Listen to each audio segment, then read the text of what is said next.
hope, madam, for your interest to your fair daughter Elizabeth when I solicit for the honor of a private audience with her in the course of this morning. Oh crap, he wants to talk to me. No, Mom, say no, no. Oh dear, yes, certainly. I'm sure Lizzie will be very happy. I'm sure she can have no objection. Come, Kitty, I want to go up the stairs. Okay, think. How can I get out of this? Dear madam, do not go. I beg you, do not go. Mr. Collins must excuse me. He can have nothing to say that anybody need not hear. I must go away myself. No, Lizzie, you're so stupid. Why can't you just be like Jane? No, nonsense, Lizzie. I desire you to stay where you are. Lizzie, I insist upon your staying and hearing Mr. Collins. No.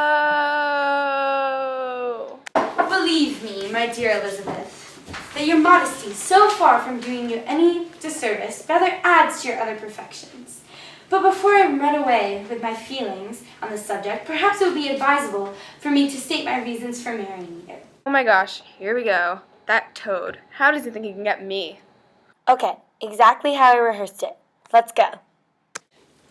My reasons for marrying are, first, that I think it a right thing for every clergyman in easy circumstances, like myself, to set the example of matrimony in his parish. Secondly, that I'm convinced that it will add very greatly to my happiness. And thirdly, which perhaps I ought to have mentioned earlier, that it is the particular advice and recommendation of the very noble lady whom I have the honor of calling patroness. Who even is this lady? He should just marry her instead.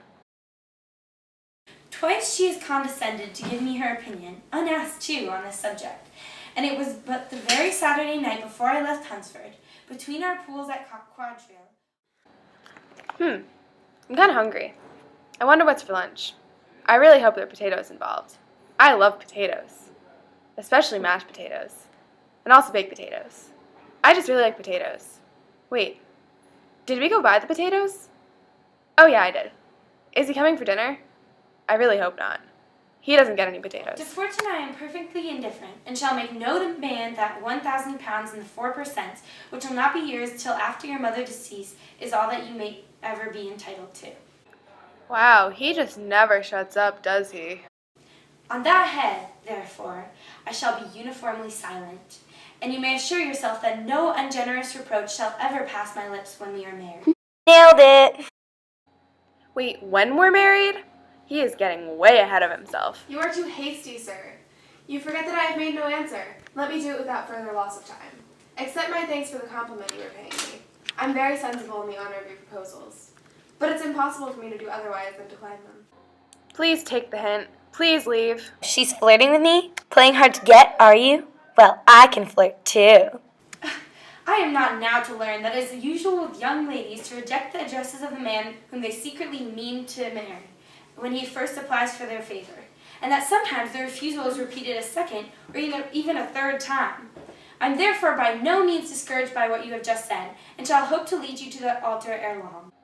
No, I'm not flirting. Please just leave me alone. Nothing really ever gets through those thick layers of calcified cranial skeleton, do they? Upon my word, sir, your hope is rather extraordinary one after my declaration. I do assure you that I am not one of those young ladies, if such young ladies there are, who are so daring as to risk their happiness in the chance of being asked a second time. I am perfectly serious in my refusal. You could not make me happy, and I am convinced that I am the last woman in the world who could make you so. She wants it. She wants the Mr. C. Let's be real. What babe wouldn't want these guns? Okay, I'll try this again. When I do myself the honor of speaking to you next on the subject, I shall hope to receive a more favorable answer than you have now given me. Though I am far from accusing you of cruelty at present, because I know it to be the established custom of your sex to reject a man on the first application, and perhaps you have even now said as much to encourage my suit as would be consistent with the true delicacy of the female character. Well, the first thing about women, you sexist pig. Delicacy? Ha! You're the delicate one.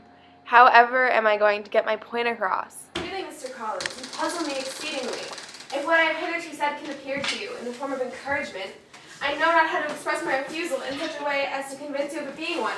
I thank you again and again for the honor you have done me in your proposals, but to accept them is absolutely impossible. My feelings in every respect forgive it. Can I speak plainer?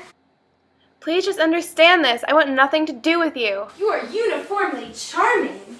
And am I persuaded that when sanctioned by the express authority of both your excellent parents, my proposals will not fail of being acceptable? I'll get the yes. Oh, yeah.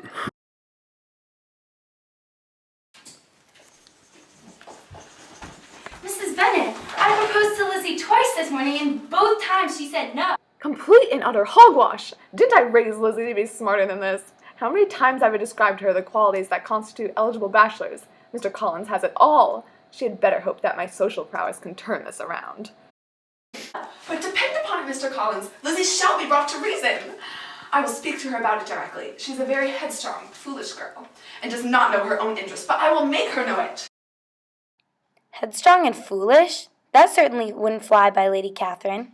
Maybe I should take my proposal back. Pardon me for interrupting you, madam, but if she is really headstrong and foolish, I know not whether she would altogether be a very desirable wife to a man in my situation, who naturally looks for happiness in the marriage state. If therefore she actually persists in rejecting my suit, perhaps it would be better not to force her into accepting me, because if liable to such defects of temper, she could not contribute much to my felicity. Crap, no, that's not what I meant. Retreat. I have to convince him that she's actually nice now. I hate lying. So you quite misunderstand me. Lizzie is only headstrong in such matters as these, and everything else she's a good-natured girl as ever lived. I will go directly to Mr. Bennet, and we shall very soon settle with her. I am sure. Oh, Mr. Bennet, you are wanted immediately. We are all in an uproar. You must come and make Lizzie marry Mr. Collins, for she vows that she will not have him. And if you do not make haste, he will change his mind and not have her. That bumbling Neanderthal proposed to Lizzie, and you want her to say yes? I have not the pleasure of understanding you. Of what are you talking? But you really do understand. Just help me out a little bit before my poor nerves combust. Of Mr. Collins and Lizzie. Lizzie declares she will not have Mr. Collins, and Mr. Collins begins to say that he will not have Lizzie. That's my girl. Collins is so annoying. Let's just let things happen as they will. Ha! At least I can find some solace in the fact that she gets her sensibility from me. Mrs. Bennet, on the other hand, I guess it's too late to save Lydia. And what am I to do on the occasion? It seems hopeless business. Speak to Lizzie about yourself. Tell her that you insist upon her marrying him. Come here, child. I have sent for you on an affair of importance. I understand that Mr. Collins has made you an offer of marriage. Is that true? Yes? Very well. And this offer of marriage you have refused? I have, sir. Very well. We have now come to a point. Your mother insists upon your accepting it. Is it not so, Mrs. Bennet? Yes, or I'll never see her again. So dramatic. Well, two can play that game. An unhappy alternative is before you, Elizabeth. From this day, you must be a stranger to one of your parents. Your mother will never see you again if you do not marry Mr. Collins, and I will never see you again if you do. How dare you, you insolent man? You're supposed to be on my side. What do you mean, Mr. Bennet, in talking this way? You promised me to insist upon her marrying him. I really don't want to expend any more energy dealing with this right now. You can go. My dear, I have two small favors to request. First, that you will allow me the free use of my understanding on the present occasion, and secondly, of my room. I shall be glad to have the library to myself as soon as may be.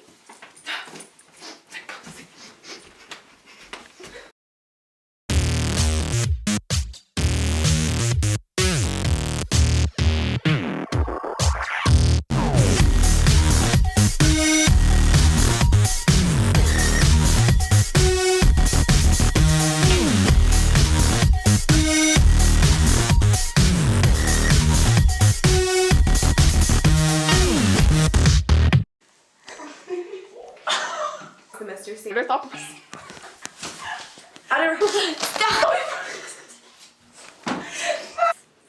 Oh, Mr. Bennet! Mr. Bennet! Oh, Mr. Bennet! Well, Whenever you I have to pull it up so she knows I'm wearing pants. and you'd be like, oh my god! Oh yeah! Shall be brought to reason! okay. Code. Licking my face, moving. Wait, start over. Lizzie, start over. Okay. These guns. One. How am I ever gonna get the Justin Bieber bangs. Neanderthal proposed.